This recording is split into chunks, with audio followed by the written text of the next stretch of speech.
जय श्री राम दोस्तों। आज हम आपके लिए कहानी लेकर के आए हैं हनुमान जी की पाठशाला। धर्मपुर गांव में सरोजनी नाम की एक औरत अपने बेटे पवन के साथ रहती थी। सरोजनी का पति उसे कई साल पहले छोड़कर जा चुका था। अब उसका एक ही सहारा था, उसका बेटा पवन। सरोजनी अपने बेटे को पढ़ा लिखा कर एक बहुत बड़ा आदमी बनाना चाहती थी, इसलिए वो लोगों के घरों में काम काज करके पैसा कमाती थी। अपनी माँ को दिन रात इतनी मेहनत करते देख एक दिन पवन अपनी माँ से कहता है, माँ, तुम लोगों के घर घर जाकर काम करती हो, ये मुझे बिल्कुल अच्छा नहीं लगता। मैं अपनी पढ़ाई छोड़कर कुछ काम ढूंढ लेता हूँ। नहीं मेरे बच्चे, मैं खुद चाहे कितना भी कष्ट उठा लूँ, पर तू अपनी पढ़ाई मत छोड़ना। हाँ, भगवान करे तू पढ़ लिख कर बहुत बड़ा आदमी बने, तेरी बहुत अच्छी नौकरी लग जाए। मुझे तो बस उसी दिन का इंतजार है। पवन हनुमान जी का बहुत बड़ा भक्त था।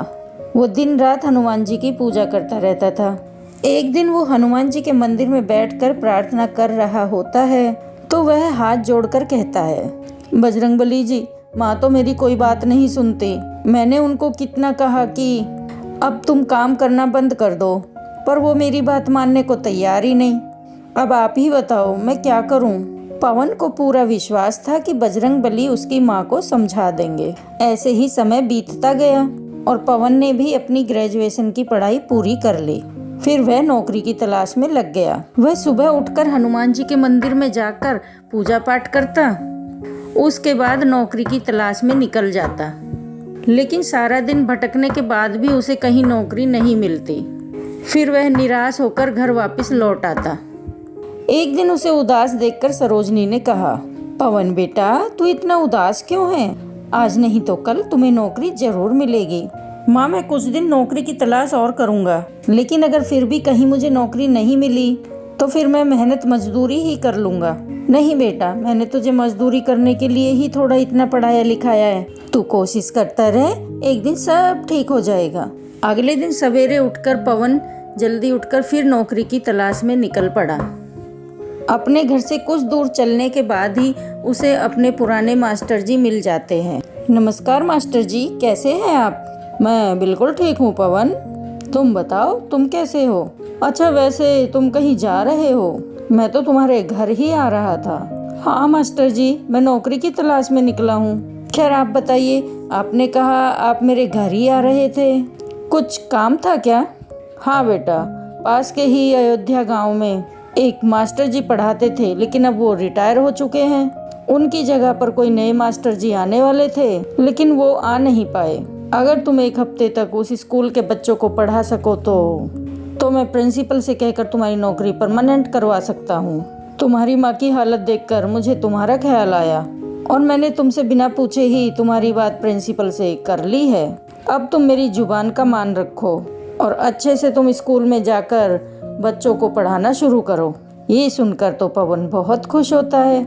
आपका बहुत बहुत शुक्रिया मास्टर जी, पर क्या आप मुझे बताएंगे कि वहाँ केवल एक हफ्ता ही क्यों पढ़ाना है? बेटा, वहाँ और भी बहुत से टीचर्स आएंगे, लेकिन जो एक हफ्ता बच्चों को अच्छे से पढ़ा पाएगा केवल उसी की नौकरी पक्की होगी। समझ लो कि ये तुम्हारा इम्तिहान है पक्की नौकरी पाने का। जी मास्टर जी, आपका बहुत बहुत शुक्रिया। इसके बाद पवन घर आकर अपनी माँ को सारी बात बताता है। सरोजनी ये बात सुनकर बेहद खुश होती है। फिर वो बजरंगबली के सामने हाथ जोड़कर कहता है, हे बजरंगबली, मुझे ये परमानेंट सरकारी नौकरी दिलवा दीजिए। मैं पूरी उम्र भर आपकी सेवा करता रहूँगा। अगले दिन पवन ने अपना इंट्रोडक्शन जाकर प्रिंसिपल को दिया। उसके बाद प्रिंसिपल ने उसको क्लास में पढ़ाने के लिए जाकर के भेज दिया।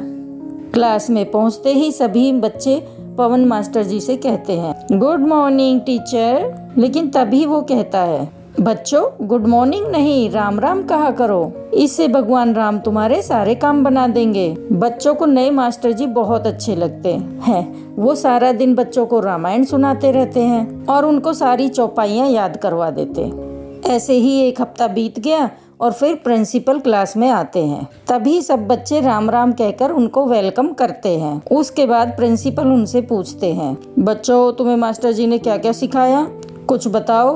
तभी सब बच्चे एक एक कर रामायण की चौपाइयाँ प्रिंसिपल को सुनाने लगते हैं। साथ ही सभी बच्चों को सारी की सारी रामायण बुक जुबानी याद हो गई होती है। ये देखकर वो हैरान होकर कहने लगते हैं, अरे मास्टर जी, आपने तो कमाल ही कर दिया।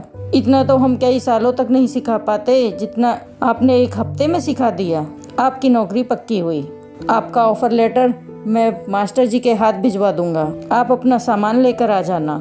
अगले दिन सुबह होते ही मास्टर जी पवन के घर पहुंच जाते हैं और उसका दरवाजा खटखटाते हुए कहते हैं, अरे पवन, अरे ओ पवन, दरवाजा खोल बेटा। तभी दरवाजा खोलते हुए पवन बाहर आता है। अरे आप, नमस्ते मास्टर जी, इतने सुबह सुबह कैसे आना हुआ? आइए, अंदर आइए। पवन की माँ चारपाई पर लेटी हुई होती है। नमस्ते बहन जी, क्या हुआ? आपकी तबीयत कुछ मुझे ठीक नहीं लग रही। हाँ मास्टर जी, पिछले एक हफ्ते से माँ बहुत बीमार थी, लेकिन अब उनकी हालत में काफ़ी सुधार है। मुझे माफ़ कीजिएगा, इसी कारण मैं स्कूल में पढ़ाने नहीं आ पाया। ये सुनकर मास्टर जी हैरान रह जाते हैं। ये तुम क्या कह रहे हो? उस स्कूल के प्रिंसिपल ने तो मुझे तुम्हारा ज्वाइनिंग लेटर देते हुए कहा है कि तुम्हारी नौकरी पक्की हो गई है। और ये सुनकर पवन हैरान रह जाता है। उन्होंने मुझसे कहा कि पवन, तुमने बच्चों को इतना अच्छा पढ़ाया जितना कि आज तक कोई पढ़ा ना सका, लेकिन मैं तो वहाँ गया ही नहीं। मैं तो यहीं घर पर रहकर माँ की सेवा कर रहा था। ये कैसे हो सकता है? प्रिंसिपल साहब ने तो खुद मुझसे कहा है कि पवन ने तो बच्चों को राम नाम की बहुत अच्छी शिक्षा दी है। सभी बच्चों को चौपाइयाँ और रामायण याद हो गई है। पर मेरी समझ में यह नहीं आ रहा कि जब तुम नहीं गए तो वहाँ तुम्हारी जगह कौन गया था? और अब तो तुम्हारी नौकरी भी पक्की हो गई। ये सुनते ही पवन रोने लगा और रोते हुए कहने लगा, ये काम तो मेरे बजरंगबली ही कर सकते हैं।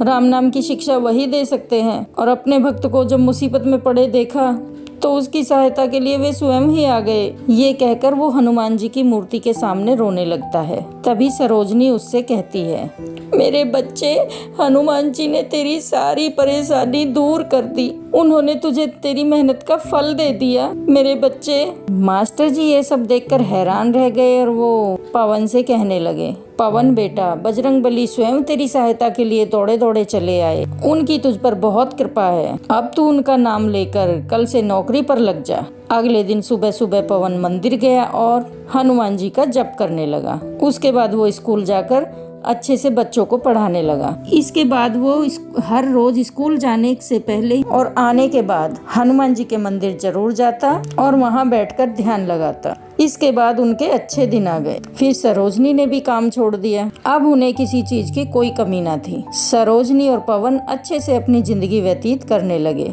तो दोस्तों, अगर आपको कहानी अच्छी लगी है और आप हनुमान जी के सच्चे भक्त हैं तो कमेंट बॉक्स में बजरंगबली की जय अवश्य लिखना और अपने दोस्तों को लाइक करना और अपने दोस्तों के साथ शेयर ज़रूर करना। और वीडियो पूरी देखने के लिए धन्यवाद। जय श्री राम, जय श्री राम, जय श्री राम।